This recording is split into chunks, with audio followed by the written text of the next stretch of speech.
இருந்தாங்களோ ஒரு கட்டத்துக்கு மேல அல்லாஹ் சொல்றான், எனது பொறுமையிலிருந்து அவருக்கு நான் பொறுமையை வழங்கி விடுவேன்.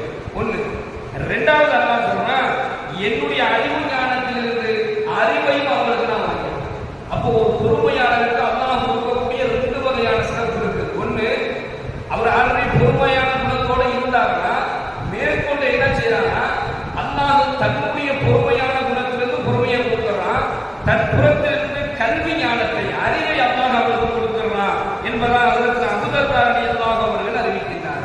அப்போ பொறுமையாளருக்கு அல்லாஹ் கொடுக்கக்கூடிய ஒரு சிறப்பு என்னன்னா அறிவு ஞானத்தை அல்லாஹ் கொடுக்கிறான், நல்ல சிந்தனையை அல்லாஹ் கொடுக்கிறான்.